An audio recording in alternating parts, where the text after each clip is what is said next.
Hello and welcome to another episode of Disney Movie Investigation. If this is your first time watching, welcome to the show. On each episode, we take a look at a movie that is featured on Disney Plus. On this episode, we are taking a look at a movie that many Disney fans probably have not have heard of, but it is a part of Disney history called The Bears and I. And stay tuned for our bonus story this week as we take a look at Disney legend Buddy Baker.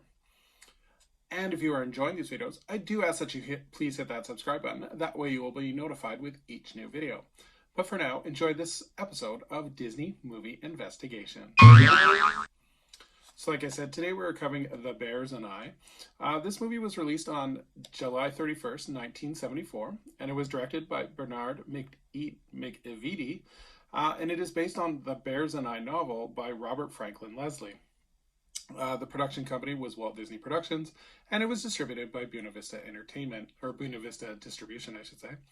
I could not find any box office or budgetary info for this one, so I apologize, I do not know that. But there's not really any production history. This is kind of a quick one and done for Disney. So in terms of the cast, we have Patrick Wayne, who plays Bob Leslie, Chief Dan George, who plays Chief Peter Atascane. My apologies if I butchered that.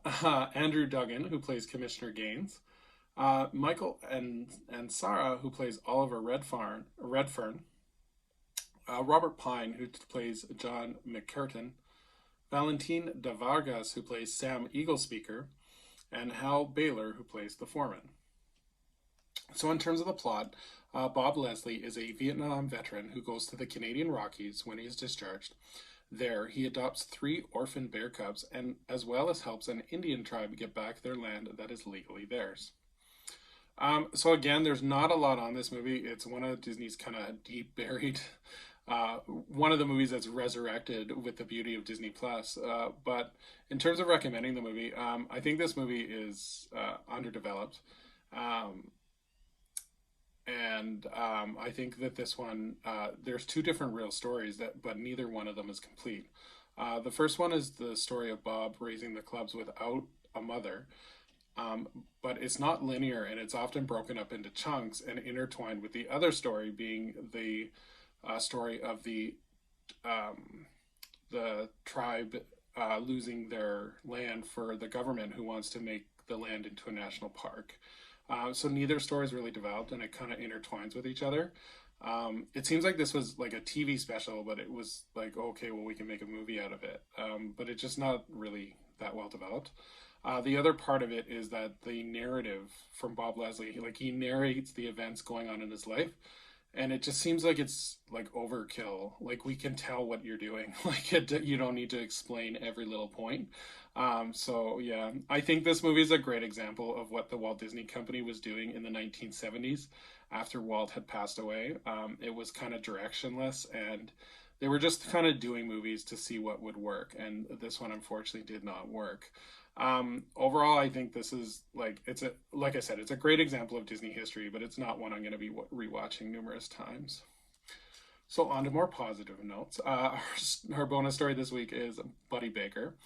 So Buddy Baker was an American composer who composed scores to many Disney movies, including The Apple Dumpling Gang, The Shaggy DA, The Many Adventures of Winnie the Pooh, and The Fox and the Hound. Baker was born in Springfield, Missouri, and he got a music degree from Southwestern Baptist College. He moved to the West Coast in the 1930s to arrange musical scores for radio, and as well as be the musical director for the Bob Hope radio show. In the early 1950s, Baker would become a professor at LA City College, and his friend George Burns would ask Baker to compose music for the Davy Crockett and the River Pirates TV special. Baker would stay on as music producer and compose music for several theme park attractions as well, including the Haunted Mansion, If You Had Wings, as well as Tokyo Disneyland's Journey to the Center of the Earth attraction. Baker would also do special projects, including the music for the Walt Disney Home Video logo, as well as Donald in Mathemagic Land short. Baker would be inducted as a Disney legend in 1989, as well as he does have an honorary window on Main Street in Disneyland, which reads, "The Plaza School of Music, sheet music B. Baker. So I thought that was a little cute little story and honoring kind of a Disney legend and some that you guys may not know of. So thank you so much for joining us here on Disney Movie Investigation. So I assume that many of you have not seen The Bears and I. So I thought that this week's question where you could comment is that if you had a window on Main Street, what would you have your window display, or what would it be? And so as we look forward to our next episode, we are going to take a look at the cyberpunk action film as we take a look at Alita Battle Angel. So until next time, I hope you have a magical day, and we will see you real soon.